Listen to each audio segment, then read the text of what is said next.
स्वागत है आपका परीक्षा स्टडी 24 यूट्यूब चैनल पर। दोस्तों, आज हम आपको डीएलएड द्वितीय सेमेस्टर के विषय गणित का पेपर कराएंगे। यानी 2021 में जो पेपर हुआ था उसे कंप्लीट हल कराएंगे। ठीक है, जितने भी आपने प्रीवियस ईयर पेपर देखे हैं हम उसे कंप्लीट लिखकर हल कराते हैं। ठीक है, जिस प्रकार आपको अपनी उत्तर पुस्तिका में लिखना है उसी प्रकार हम आपको कराते हैं। तो जो छात्र नए हैं चैनल को सब्सक्राइब कर लें, घंटी वाले बटन को दबा लें जिससे नेक्स्ट आने वाली वीडियो की नोटिफिकेशन मिल जाए, और व्हाट्सएप ग्रुप ज्वाइन कर लें जिससे आपको पता रहे कि क्लास कब आ रही है। ठीक है, क्योंकि जब क्लास आती है उससे पहले हम ग्रुप पर बता देते हैं। पहला प्रश्न है, किसी ठोस द्वारा घेरे गए स्थान की माप कहलाती है। जब कोई ठोस है, ठीक है, जब कोई ठोस है, ठोस आकृति है, तो किसी ठोस द्वारा घेरे गए स्थान की माप को क्या कहते हैं। तो जब कोई ठोस है, ठीक है, जैसे कोई मान लेते हैं, ये है आपका शंकु मान लेते हैं, ये ठोस है। ठीक है, सिलेंडर मान लेते हैं, बेलन मान लेते हैं, कुछ भी मान लेते हैं। तो इसमें क्या है, लंबाई होगी, चौड़ाई होगी और ऊंचाई होगी। ठीक है, जैसे सिलेंडर आपने देखा है, ये मान लेते हैं। ठीक है, या फिर हम बना के दिखा देते हैं इस प्रकार, ये जिसमें 3 डायमेंशन होती हैं, और ये क्या है, ठोस है आपका, ये क्या है आपका, ठोस है। तो इसमें क्या है, लंबाई है, चौड़ाई है, ऊंचाई है, यानी 3। जहाँ पर 3 विमा होती हैं वहाँ पर क्या होता है, आयतन। ठीक है, तो इसका आंसर क्या होगा, आयतन। नेक्स्ट प्रश्न है आपका, इसे आपको अपनी उत्तर पुस्तिका में किस प्रकार लिखना है ये भी हम समझा देंगे। पहले समझते हैं, -1 और 1 के बीच कितनी परमेय संख्या प्राप्त हो सकती हैं। तो इसका जो आंसर होगा वो क्या होगा, अनंत। कितनी प्राप्त हो सकती हैं, अनंत। नेक्स्ट प्रश्न है, a² - 2ab + b², यानी ये आपका a - b का होल स्क्वायर है। a - b का होल स्क्वायर है, a - b का whole square, a² + b² - 2ab, यही होता है। अब तीनों प्रश्न को देख लेते हैं अपनी उत्तर पुस्तिका में आपको किस प्रकार लिखना है। ये नहीं लिखना है, बीच में लिखना है उत्तर नंबर काले पेन से। और कौन सा सही था, विकल्प नंबर 2 सही था, आयतन। ये भी ध्यान रखना है, बहुत से छात्र यहाँ पर गलती करते हैं कि वो क्या करते हैं, ये नहीं लिखेंगे विकल्प नंबर, डायरेक्ट लिख देंगे आयतन। ये भी गलत है। यदि आपने आयतन नहीं लिखा और विकल्प नंबर लिख दिया तब भी गलत है। ठीक है, आपको क्या करना है, विकल्प नंबर भी लिखना है और जो दिया है विकल्प में अंदर वो भी लिखना है। दूसरे का आपका तीसरा सही था, उत्तर नंबर काले पेन से डालेंगे और इसे कैसे लिखेंगे, नीले पेन से। और तीसरे का आपका दूसरा सही था, a - b का होल स्क्वायर। नेक्स्ट देखते हैं प्रश्न नंबर 4। प्रश्न नंबर 4 में क्या दिया है, एक वर्ग का परिमाप 4 मीटर है। एक वर्ग का परिमाप कितना है, 4 मीटर है, उसका क्षेत्रफल होगा। तो यहाँ पर हम बता देते हैं, वर्ग का परिमाप का सूत्र होता है 4a। ठीक है, यानी 4 गुणा भुजा। तो परिमाप यहाँ पर पहले से दिया है, ये दिया है, कितना दिया है, 4, तो हम भुजा निकाल लेंगे। तो a = 4/4, यानी 1 मीटर। 1 मीटर क्या निकली, भुजा। और क्षेत्रफल निकालेंगे, वर्ग का क्षेत्रफल। ठीक है, भुजा वर्ग होता है, क्या होता है, भुजा वर्ग। ये क्षेत्रफल निकाल रहे हैं, तो 1 का वर्ग करेंगे तो 1 आएगा, तो 1 मीटर स्क्वायर। 1 मीटर स्क्वायर यानी पहला सही है। नेक्स्ट है आपका, निम्न में से कौन सा रेखिक समीकरण नहीं है। तो इनमें से जो चौथा है आपका, ये रैखिक समीकरण नहीं है। आपको अपनी उत्तर पुस्तिका में किस प्रकार लिखना है ये समझ लेते हैं। आपको काले पेन से लिखना है उत्तर नंबर। काले पेन से क्या लिखना है? उत्तर नंबर लिखना है काले पेन से। और विकल्प नंबर एक सही था, यानी विकल्प नंबर पहला सही था। उत्तर नंबर 5, विकल्प नंबर चौथा सही था। ठीक है, तो इस प्रकार आपको बहुविकल्पी लिखने हैं। और पीछे रफ पेज तो नहीं होता है, उत्तर पुस्तिका मिलेगी उस पर पीछे एक पेज पर आप रफ कार्य कर लेना और उसको इस प्रकार एक लाइन कर देना इस प्रकार और लिख देना रफ। ठीक है, इस प्रकार लिख देना। और उत्तर पुस्तिका में आगे जिस प्रकार हमने आपको बताया है उसी प्रकार केवल उत्तर नंबर डालना है और ऑप्शन लिखना है। यहाँ पर हल करके नहीं दिखाना है आपको। ठीक है, यहाँ पर क्या है, आपको उत्तर पुस्तिका में हल करके नहीं दिखाना है, क्योंकि समझते रहें, न पता पड़े आप हल करके ही दिखाते रहें। यहाँ तो 4 ऑप्शन दिए हैं, 4 ऑप्शन में से आपको एक ऑप्शन आपको अपनी उत्तर पुस्तिका में लिखना है जो सही है। नेक्स्ट प्रश्न है अतिलघुत्तरी प्रश्न। इसे समझते हैं। यहाँ पर दिया है, क्या दिया है? यहाँ पर दिया है -4/5 को संख्या रेखा पर प्रदर्शित कीजिए। -4/5 को संख्या रेखा पर प्रदर्शित कीजिए। ठीक है, किस प्रकार इस प्रश्न को करेंगे ये समझ लेते हैं। पहले नीले पेन से उत्तर नंबर डाल लेंगे। ठीक है, अब आपको क्या करना है, एक लाइन ऐसे खींचनी है, खींच लेंगे नीले पेन से, काले से नहीं, नीले पेन से एक लाइन खींच लेंगे।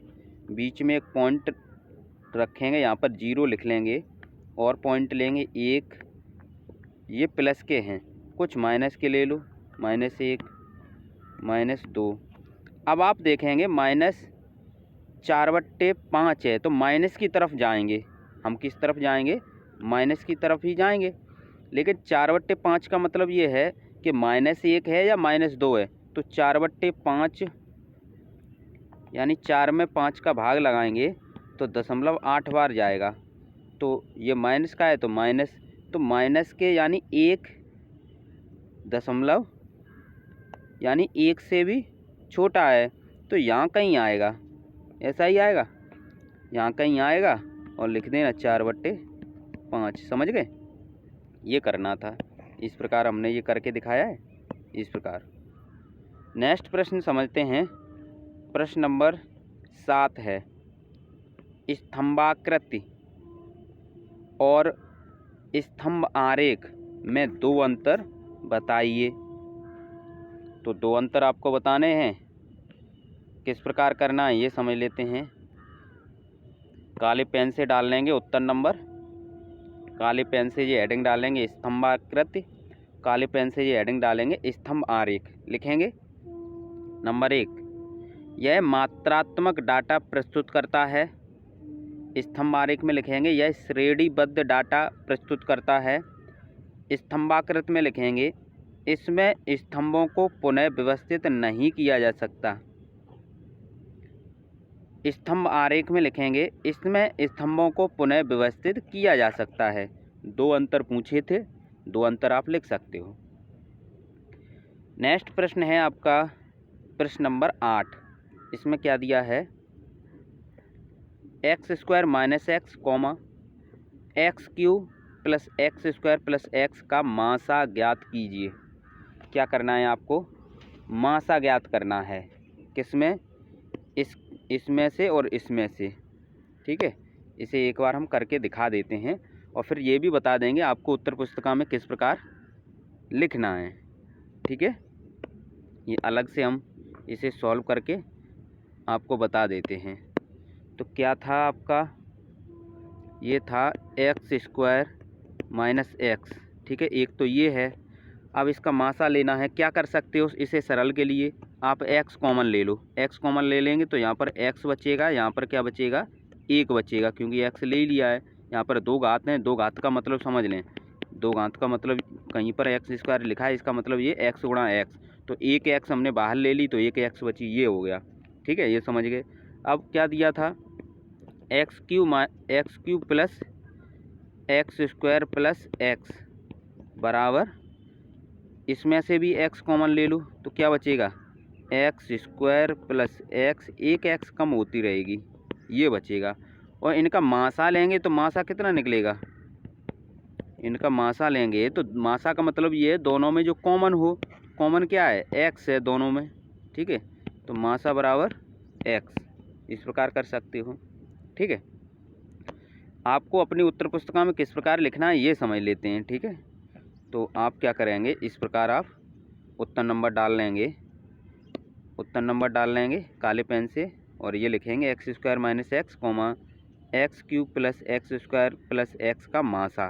तो एक्स स्क्वायर माइनस एक्स बराबर एक्स कॉमन ले लेंगे, एक्स माइनस वन। इसी प्रकार x cube plus x square plus x, इसमें से एक्स कॉमन ले लेंगे तो क्या बचेगा, एक्स कॉमन ले लेंगे तो एक्स स्क्वायर प्लस वन कोष्टक में बचेगा, और मासा यानी दोनों में जो कॉमन है तो मासा क्या निकलेगा, एक्स निकलेगा। इस प्रकार आपको करना है।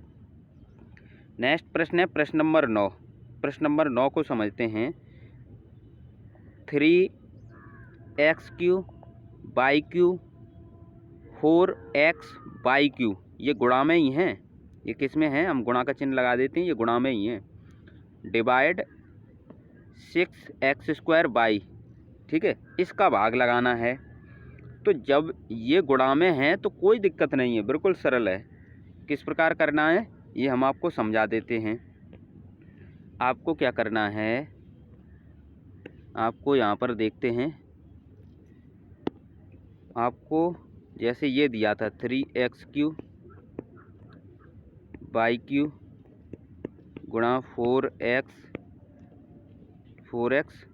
बाई क्यू, ठीक है, और इसमें भाग किसका लगाना है, 6x स्क्वायर बाई। तो अब यहाँ पर आप ये देखेंगे कि 3 से 3 का भाग तो यहाँ पर चला जाएगा, 3 एकम 3 और 3 दूनी 6, ठीक है। अब एक्स स्क्वायर, जब ये एक्स स्क्वायर इससे ये काट दो तो यहाँ पर केवल एक एक्स बचेगी, बाई से ये कैंसिल कर दो, यहाँ बाई स्क्वायर बचेगी क्योंकि एक कम हो जाएगी, ठीक है। अब बाई के कितने पद हैं ये देख लो, बाई के ये आपके 3 और 2 5, और एक्स से कितने, एक एक्स का ये है, एक एक्स का ये है, तो आपका इसे भी काट लो 2 से 2 बार, तो आपका यहाँ बचा 2 ऊपर और एक्स की घात 2 और बाई की घात 5, ये आंसर आएगा, ठीक है। उत्तर पुस्तिका में किस प्रकार लिखना है ये समझ लेते हैं। ये हमने आपको डिटेल में समझा दिया है। उत्तर नंबर डाल लेंगे आप, उत्तर नंबर क्या डालेंगे, 9। इस प्रकार आप लिख लेंगे 3x स्क्वायर बाई स्क्वायर गुणा 4x बाई क्यू, भाग कितने का लगाएंगे, 6x स्क्वायर बाई का। तो इस प्रकार भाग के चिन्ह को हम इस प्रकार बट्टे में भी लिख सकते हैं, और हमने आपको बताया ये एक्स स्क्वायर से यहाँ पर काट देंगे, यहाँ x बचेगा, बाई से काट देंगे, यहाँ बाई स्क्वायर बचेगा, 3 दूनी 6 और 2 का भाग लगाएंगे 4 में 2, ठीक है। तो इस प्रकार ये लिख लेंगे, इस प्रकार आ जाएगा। हमने यहीं पर डायरेक्ट कर दिया है, यदि 4 का अभी नहीं काटना है तो बाद में काट सकते हो। यहाँ पर हमने ये दर्शाया है कि ये इस प्रकार, ठीक है, क्योंकि 4 हमने इसमें आगे लिख के दिखाए हैं, बात वही है। यहाँ 2 कर दो तो ये आ जाएगा, ये सब आ जाएगा। और यहाँ पर क्या है, x, एक एक्स ये, एक एक्स ये, एक्स स्क्वायर हो गया, और बाई क्यू 3 घात ये हैं, बाई की 2 घात ये हैं, 5 घात हो गई, 2 से ये काट दो तो यही आ गया, ठीक है। नेक्स्ट प्रश्न है प्रश्न नंबर 10। प्रश्न नंबर 10 को समझते हैं। जो प्रश्न नंबर 10 है आपका, इसमें क्या लिखा है, एक घनाभ का क्षेत्रफल 125 वर्ग मीटर है, क्षेत्रफल दिया है, यदि उसकी ऊंचाई 4.5 मीटर है तो उसका आयतन ज्ञात कीजिए, ठीक है। और ये रिवीजन के लिए हम बना रहे हैं, इसलिए हम सभी प्रश्न सॉल्व करके नहीं दिखाएंगे, केवल सॉल्व किए हुए हम बताएंगे। ठीक है, तो उत्तर नंबर 10, घनाभ का आयतन, घनाभ का आयतन यानी घनाभ का क्षेत्रफल गुणा ऊंचाई, ये भी होता है। ठीक है, क्योंकि घनाभ के आयतन में क्या है, लंबाई गुणा चौड़ाई गुणा ऊंचाई, और लंबाई गुणा चौड़ाई ये तो क्षेत्रफल हो गया। ठीक है, और गुणा ऊंचाई, इस प्रकार भी सूत्र बन सकता है। क्यों, ये इसलिए बनाया है कि पेपर में दिया है घनाभ का क्षेत्रफल, तो ये 125 क्षेत्रफल दिया है, ये लगा दिया, ऊंचाई दी है, ये लगा दिया, इन दोनों का गुणा करेंगे 562.5 मीटर क्यूब आएगा। मीटर क्यों है, क्योंकि आयतन है। क्या है, आयतन है। नेक्स्ट प्रश्न है आपका प्रश्न नंबर 11। प्रश्न नंबर 11 को समझते हैं। x² - 4x - 5 व्यंजक को पूर्ण वर्ग बनाकर गुणनखंड कीजिए। ठीक है, पहले तो इसको पूर्ण वर्ग बनाना है, फिर गुणनखंड करना है। तो समझते हैं, ये प्रश्न थोड़ा लंबा होगा, 1 नंबर का प्रश्न है, इसे 2 नंबर में देना चाहिए था। उत्तर नंबर 11, x² - 4x - 5। ठीक है, अब हम क्या करेंगे, इसे क्या करना है, पूर्ण वर्ग बनाना है। अभी तो बन नहीं रहा है, तो हमने क्या किया, जो 4 हैं इसे क्या कर दिया, 2 गुणा 2 कर दिया। 4 को हम 2 गुणा 2 लिख सकते हैं, इसी प्रकार लिख दिया है। तो x² - 2 गुणा x गुणा 2, यानी 4 को हमने ये 2 और ये 2 गुणा में ही है, -5। ठीक है, अब आगे देखें, अब आगे क्या किया, अब हमने ये किया, प्लस के 4 जोड़ दिए और प्लस के 4 घटा दिए। इससे सवाल पर कोई प्रभाव नहीं पड़ेगा, क्योंकि जितना जोड़ रहे हैं उतना घटाया है। ठीक है, तो बाद बाकी ये ऐसे ही उतार लिया है, x² - 2 गुणा x गुणा 2 -5, ये वही है, केवल प्लस के 4 और माइनस के 4 ऐड कर दिए हैं। अब देखते हैं होगा क्या, वो समझ लेते हैं। अब यहाँ पर आप देखेंगे कि माइनस के 5 और माइनस के 4 ये हो जाएंगे -9। ठीक है, ये हो गए। अब आगे देखते हैं, अब ये इतना है, ये x - 2 का होल स्क्वायर बन गया। ये 2 का वर्ग का मतलब ये है 4 को हम 2 का वर्ग लिख सकते हैं। ठीक है, यही किया है। अब ये किसका होल वर्ग बन गया, x - 2 का, खोल के देखेंगे यही आएगा, पहले पद का वर्ग धन दूसरे पद का वर्ग, इन दोनों को गुणा, उसका दूना, वो चिन्ह यानी माइनस। अब ये किसका वर्ग बन गया, ये 3 का वर्ग बन गया। अब यहाँ पर वर्गांतर खोल देंगे। वर्गांतर में क्या होता है, अगर हम इसको x - 2 को a मान लें और 3 को b मान लें, तो एक में क्या करना है, एक में आपको जोड़ना है। वर्गांतर यही तो होता है, यानी a² - b² क्या होता है, एक में जोड़ दो, एक में घटा दो। तो a की जगह x - 2 है। ठीक है, एक में जोड़ दिया, a की जगह क्या है, x - 2 है, तो एक जगह हमने जोड़ दिया ये, और एक जगह ये घटा दिया, यही है। अब 3 में से 2 जाएंगे तो 1 बचेगा, x + 1, और 3 और 2 माइनस के हैं तो ऐड हो जाएंगे, तो -5। तो इस प्रकार x + 1 और x - 5 है। इस प्रकार ये आपका आंसर है, ये गुणनखंड हो गए। ठीक है, नेक्स्ट देखो, पेपर गणित का बिना रिवीजन के आप सॉल्व नहीं कर सकते, ये ध्यान रखना, क्योंकि 1 घंटे में मुझे लगता है बिना रिवीजन के मैथ का पेपर तो सॉल्व नहीं हो सकता। इसलिए रिवीजन कीजिए, और जो हम बता रहे हैं ये सभी इम्पोर्टेंट प्रश्न हैं। ठीक है, इम्पोर्टेंट का मतलब ये है कि ये आपके 2021 में आए हुए प्रश्न हैं, और ये रिपीट हो सकते हैं, इसलिए हम बोल रहे हैं इम्पोर्टेंट है। और रिपीट होते हैं, संख्याएं चेंज हो जाएंगी बस। ये 2 नंबर के प्रश्न है। प्रश्न नंबर 12 से, एक शंकु 2 से 16 सेंटीमीटर ऊंचा है, इसके आधार की त्रिज्या 16 सेंटीमीटर है, इसे पिघलाकर एक गोले के रूप में ढाला गया है, गोले की त्रिज्या ज्ञात करनी है। ठीक है, तो ऐसे प्रश्न में क्या है, एक शंकु था, तो शंकु को ढालकर क्या बनाया गया, गोला। तो आयतन तो उतना ही रहेगा ना, ऐसा तो है नहीं कि कम हो जाएगा या ज़्यादा हो जाएगा। तो हम लिखेंगे गोले का आयतन, क्योंकि गोले का पूछा गया है त्रिज्या, तो गोले का आयतन बराबर शंकु का आयतन, दोनों के आयतन बराबर होंगे, सूत्र रख देंगे, त्रिज्या निकल आएगी। ठीक है, ये आप समझ गए। बाद बाकी यहाँ पर देख लेते हैं। उत्तर नंबर 12, गोले का आयतन बराबर शंकु का आयतन। गोले का जो आयतन का सूत्र होता है 4/3 पाई आर क्यू, और शंकु के आयतन का सूत्र होता है 1/3 पाई आर स्क्वायर एच। ठीक है, अब यहाँ पर मान रख देंगे। आर का मान दिया है 16, एच दी है आपकी 216। ठीक है, और यहाँ पर आप देखेंगे पाई से पाई कैंसिल हो जाएगी। ठीक है, और ये 3 से ये 3 कैंसिल हो जाएंगे, तो क्या बचेगा 4r³ 16। ये 16 का वर्ग है, यानी वर्ग को हमने इस प्रकार लिख दिया। 2 बार लिख सकते हो, घात 2 है तो 2 बार लिख दो। 16 गुणा 16 गुणा 2 से 56। ठीक है, अब क्या करेंगे 4 का भाग लग जाएगा। जब 4 का भाग लगाएंगे तो 4 चौक 16। ठीक है, इतना ही रखेंगे, 4 चौक 16। तो ये उतार दिया है। आर बराबर कितना आया 16 गुणा 4 गुणा 216। 16 चौक 64 होते हैं, तो 64 गुणा 2 से 16। ठीक है, और इनका गुणा करेंगे तो ये आएगा 13,824। और 13,824 ये आपका होता है, कितने का होता है 24 का घन होता है। कितने का घन होता है 24 का। कितने घन होता है 24 का। ठीक है, इस प्रकार आप कर सकते हो। नेक्स्ट प्रश्न है आपका, तो त्रिज्या ही पूछी थी, किसकी त्रिज्या पूछी थी गोले की, तो ये आपने निकाल ली। प्रोसेस समझ लें किस प्रकार करना है, इसी संख्या चेंज हो जाएंगी, बाद बाकी यही आएगा। नेक्स्ट प्रश्न है, प्रशिक्षुओं द्वारा संस्था आने हेतु अपनाए गए साधनों का विवरण निम्नवत है। प्रशिक्षुओं की संख्या को पिक्टोग्राफ द्वारा प्रदर्शित कीजिए। तो यातायात साधन दिए हैं, प्रशिक्षुओं की संख्या दी है। स्कूटर से आ रहे हैं 8, ऑटो से आ रहे हैं 9, पैदल आ रहे 18, मोटरसाइकिल से आ रहे 10, अन्य से आ रहे 15। अब किस प्रकार इसे करेंगे ये समझ लेते हैं।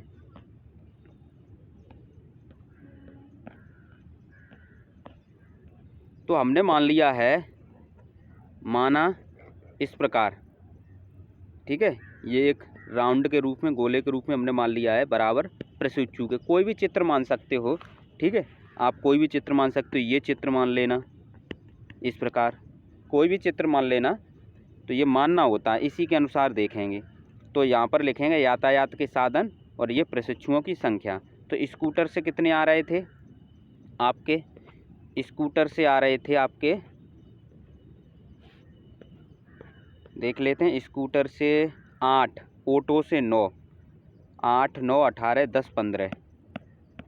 ठीक है, जितने हैं उतने यहाँ पर ये बना देंगे। जैसे 8 थे तो 8 गोले बनाएंगे, 2, 3, 4, 5, 6, 7, 8। ठीक है, ये 9, 1, 2, 3, 4, 5, 6, 7, 8, 9। ठीक है, ये 18 थे, 1, 2, 3, 4, 5, 6, ये 18 बना देंगे। इसी प्रकार मोटरसाइकिल और अन्य से ये 10 थे। ठीक है, तो ये 10 बना देंगे। अन्य कितने थे 15, तो ये 15 बना देंगे। इस प्रकार आप समझ गए, केवल आपको समझना है। ठीक है, नेक्स्ट देखते हैं। नेक्स्ट प्रश्न है आपका, प्रश्न नंबर 14 है आपका। समीकरण दिया है 4x + 1 बट्टे 8x - 4 बराबर 2 को हल कीजिए। इसको हल भी करना है और उत्तर की जांच भी करनी है। हल का मतलब ये है, यहाँ पर क्या है, x का मान निकालना है। ठीक है, और ये भी जांच करना है कि x का मान सही निकला है या गलत निकला है। कैसे पता करेंगे, x का मान यदि इसमें रख देंगे और 2 आ जाए, क्योंकि बराबर में 2 है ना, तो इधर भी 2 आ जाए x का मान रखकर, तो आपका उत्तर की जांच हो जाएगी और जो आंसर आया है वो भी सही होगा। 14 नंबर देखते हैं। उत्तर नंबर काले पेन से डाल लेंगे और लिखेंगे 4x + 1 बट्टे 8x - 2 बराबर 2।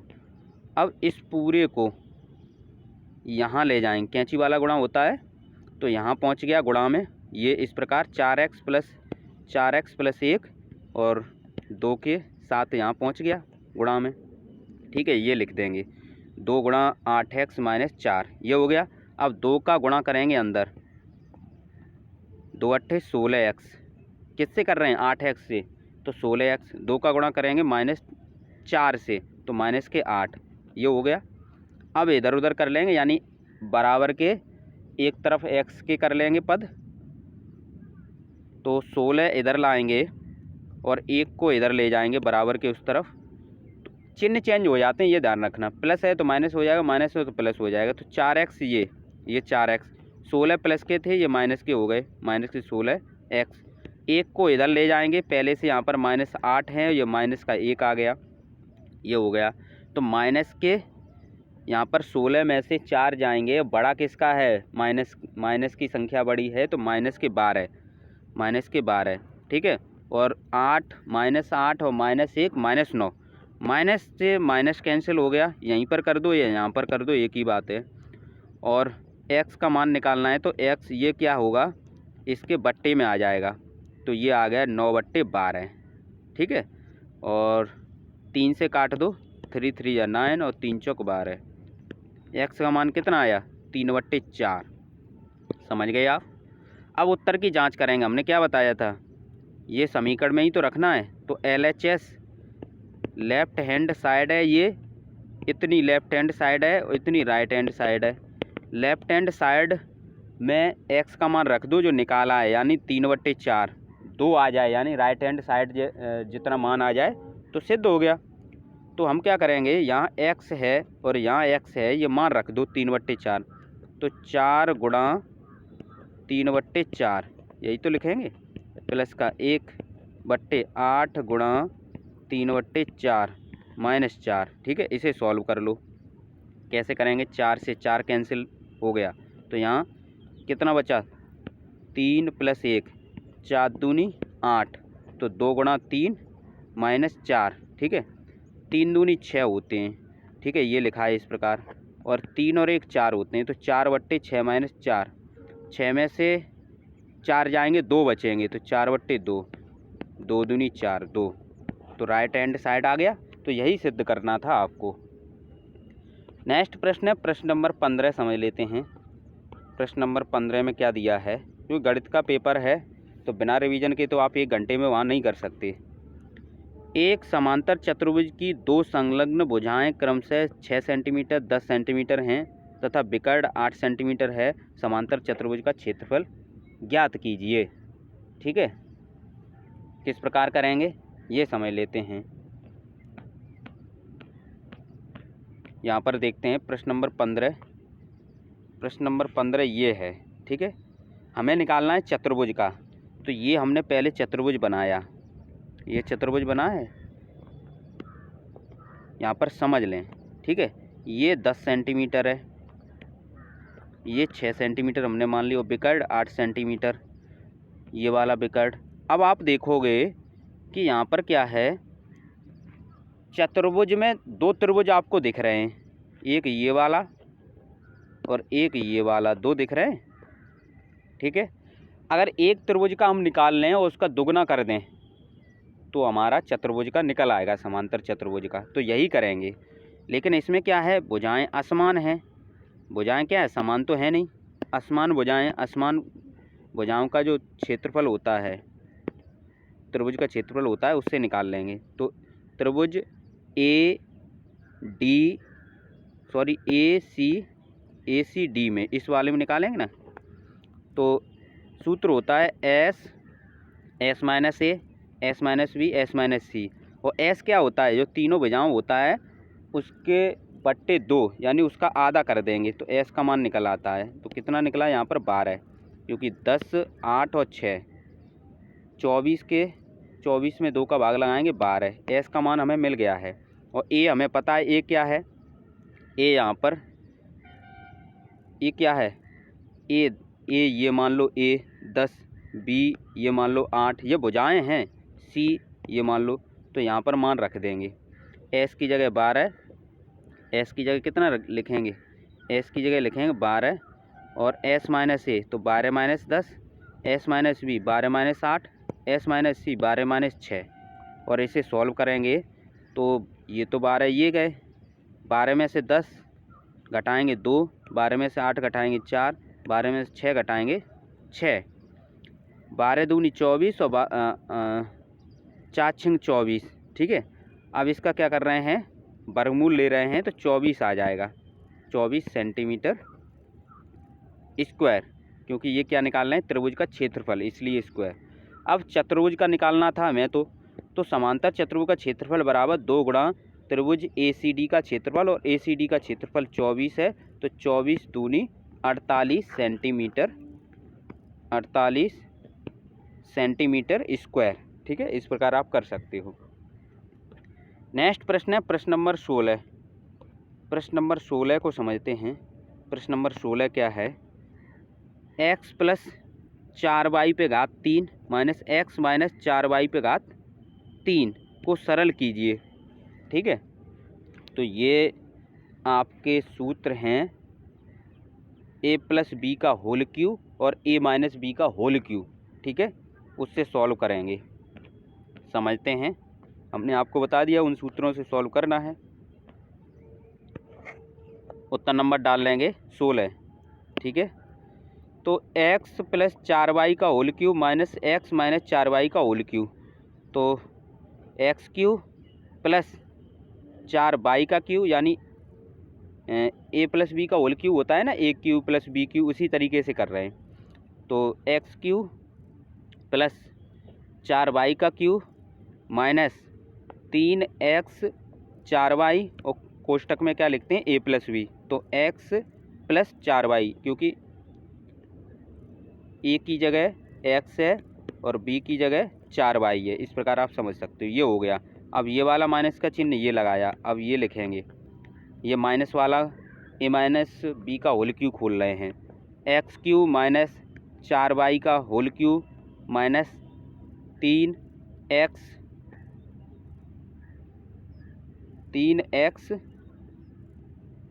4y, और कोष्टक में क्या लिखेंगे x माइनस 4y। ठीक है, x माइनस 4y। तो यहाँ पर देख लेते हैं, कुछ गड़बड़ हुआ है यहाँ पर। ये प्लस में आएगा। ठीक है, ये प्लस में आएगा, सही कर लेना। किस में आएगा? प्लस में, और ये माइनस में सही है। तो अब यहाँ तक कर लिया है। अब इसे सॉल्व करते हैं। तो एक्स क्यू तो सही है, 4 गुणा 4 गुणा 4, 4 चौक 16 चौक 64, 64 बाई क्यू हो जाएगा। ठीक है, 4 यानी 3 चौक 12, 12 एक्स वाई हो जाएगा, और ये एक्स प्लस 4y। इसी प्रकार यहाँ पर देखेंगे, तो इस प्रकार यहाँ पर देखेंगे जो माइनस का चिन्ह है वो अंदर जाएगा तो सभी के चिन्ह चेंज कर देगा। ठीक है, तो माइनस के क्या हो गए, साथ ही साथ कर रहे हैं, तो ये माइनस का चिन्ह है, ये अंदर जाएगा तो एक्स क्यूब प्लस के हैं तो माइनस का कर देगा। ठीक है, और यहाँ पर ये माइनस का ही चिन्ह रहेगा, क्योंकि घात 3 है तो माइनस का ही आएगा, तो माइनस का ये माइनस का प्लस हो जाएगा, और ये 64 बाई क्यू सही है। यहाँ पर देखते हैं, ये माइनस का चिन्ह बाहर है, ये माइनस था, ये प्लस हो गया। ठीक है, और 3 चौक 12 एक्स और बाई का गुणा एक्स वाई, और यहाँ पर ये कोष्टक सेम उतार लिया। अब आगे देखते हैं। अब यहाँ पर ये देखेंगे, वीडियो लंबी हो सकती है लेकिन हम आपको डिटेल में समझा रहे हैं। 64 बाई क्यू ये हैं, और 64 बाई क्यू ये हैं, तो ये 128 बाई क्यू। ठीक है, कितने हैं? 128 बाई क्यू। अब यहाँ पर देखेंगे, इसका गुणा इसके साथ कर लो, इसका गुणा इसके साथ करेंगे तो क्या आएगा? तो ये आएगा, यहाँ पर हम अलग से दिखा देते हैं, 12 एक्स स्क्वायर बाई। ठीक है, और 12 दूनी 24, 12 चौक 48, यानी ये आएगा प्लस 48। हाँ, ये यहाँ पर ये है। ठीक है, 48 एक्स बाई, ये हमने बताया है, ये अंदर ये खोलेंगे तो ये आ जाएगा। इसी प्रकार क्या करेंगे, इसी प्रकार इसे खोलेंगे तो ये आएगा 12 एक्स स्क्वायर बाई, और इसे खोलेंगे तो ये आएगा 48, यानी माइनस के 48 एक्स बाई स्क्वायर। इसे आप स्वयं करके देखें तभी आप कर पाओगे। तो यहाँ पर आप देखेंगे माइनस के 48 एक्स बाई स्क्वायर और प्लस के 48, यहाँ पर ये होगा। ठीक है, तो इस प्रकार ये कैंसिल हो जाएंगे, ये कैंसिल हो जाएंगे। तो 12 दूनी 24। अब ये यहाँ पर 22² छूट गई थी, नहीं तो आप दोबारा करके देख सकते हो, क्योंकि इसमें करेंगे, इसमें भी तो XY है, तो ये y का ये इसके साथ होगा तो y² हो जाएगा। ठीक है, तो इस प्रकार ये आपका ये आंसर आ गया 128 y³ + 24 x² y। आप इसे करके देखें। ठीक है, नेक्स्ट प्रश्न है प्रश्न नंबर 17। प्रश्न नंबर 17 है x कोष्टक में y + z बराबर x गुणा y प्लस x गुणा z को सत्यापित कीजिए, जहां x का मान कितना दिया है -2/7, y का मान दिया है 9/2, z का मान दिया है 2/3। ठीक है, ये मान रखेंगे यहाँ पर। प्रश्न नंबर कितना है, मान दिया है, केवल आपको रखना है। तो यहाँ पर ये क्या करेंगे, ये लिख लिया x गुणा y + z बराबर x गुणा y प्लस x गुणा z। ठीक है, सत्यापित का मतलब ये होता है लेफ्ट हैंड साइड बराबर राइट हैंड साइड। ये सॉल्व कर लो, जो आंसर आए उसके बराबर इसका आंसर आना चाहिए। तो ये लेफ्ट हैंड साइड है, ये राइट हैंड साइड है, एक एक करके ले लिया हमने लेफ्ट हैंड साइड, यानी x गुणा y + z, और x का मान कितना दिया था -2/7। ठीक है, और y का मान कितना दिया था 9/2, z का मान कितना दिया था 2/3। ये रख लिया है और सॉल्व कर रहे हैं। ठीक है, इनका एलसीएम ले लो। एलसीएम की बजाय इसको क्या करना है, -2/7 को अंदर पहुंचाओ, इसके साथ भी और इसके साथ भी।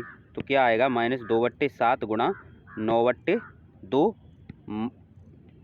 अब ये माइनस का है तो अंदर ये प्लस का चिन्ह है, ये माइनस हो जाएगा, तो -2/7 गुणा 2/3। अब इसे हल कर लो, क्योंकि 2 से 2 कैंसिल हो जाएंगे, यानी 2 × 2, 2 × 2, तो यहाँ आएगा 9 × 9, यानी -9/7। ठीक है, और इसी प्रकार यहाँ पर देखते हैं 2 दूनी 4 और 7 या 21, तो -4/21। ठीक है, 21 ले लेंगे एलसीएम, 21 क्या ले लेंगे एलसीएम, तो 7 या 21, 3 का ऊपर 9 में गुणा करेंगे, ये 3 का ऊपर 9 में गुणा किया है। ठीक है, अब 21 का एक बार जाएगा भाग 21 में एलसीएम में देते हैं, तो 1 का गुणा करेंगे 4 में, तो ये आएगा -4 × 1। 9 × 27, -27, 4 × 4, -4, और बट्टे 21, बट्टे कितना आएंगे 21, 27 और 4 31, तो -31/21। इसी प्रकार राइट हैंड साइड देखेंगे। राइट हैंड साइड क्या था, x गुणा y प्लस x गुणा z। x का मान 2/7 है माइनस का, y का मान है 9/2, प्लस z का मान है -2/7, सॉरी x का मान है -2/7 और z का मान है 2/3। अब इन्हें सॉल्व करते हैं। इन्हें सॉल्व करेंगे तो यहाँ पर क्या होगा, आप देखेंगे ये प्लस है और ये माइनस है, तो यहाँ पर माइनस आ जाएगा, ये लिख लेंगे।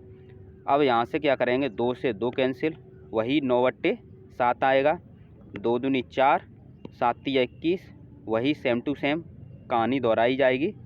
9 या एलसीएम ले लेंगे 21। अब डायरेक्ट करते हैं, 7 या 21, 3 का गुणा करेंगे 9 में, तो कितना आएगा -27। 21 का भाग लगाएंगे, 21 में एक बार जाएगा, 1 का गुणा करेंगे 4 में, -4 आएंगे, तो -27 -4 -31, और एलसीएम कितना था 21, तो राइट हैंड साइड यानी लेफ्ट हैंड साइड बराबर राइट हैंड साइड, यही सिद्ध करना था। ठीक है, नेक्स्ट प्रश्न है आपका नेक्स्ट प्रश्न, और प्रश्न नंबर अंतिम है। क्या है, त्रिभुज के संदर्भ में सर्वांग समता की विभिन्न शर्तों का संक्षेप में वर्णन कीजिए। लिख देंगे SAS, ASA और AA, ये इस प्रकार से हमने याद भी कराए हैं आपको। उत्तर नंबर 18, त्रिभुज के संदर्भ में सर्वांग समता की शर्तें, हेडिंग डाल लेंगे। नंबर 1 SAS यानी 2 भुजाएं एवं उनके बीच का कोण समान हो। ASA यानी 2 कोण एवं उनके बीच की भुजा समान हो। ठीक है, AAS यानी 2 कोण एवं इनमें से किसी एक से संलग्न भुजा समान हो। तो इस प्रकार ये आपका गणित का पेपर कंप्लीट लिखकर हल कराया है और आपको रिवीजन स्वयं करना है, ठीक है। गणित में विशेषकर आपने देखा है कि ज़्यादातर जो बैक लगती है, जो फेल होते हैं, उसका कारण यही होता है गणित। और सेकंड सेमेस्टर में इंग्लिश को भी हल्के में मत लेना, क्योंकि इंग्लिश में ग्रामर है, यदि आएगी तो कर लोगे, नहीं तो बैठे रहोगे। थैंक यू दोस्तों, वीडियो को शेयर ज़रूर किया करें।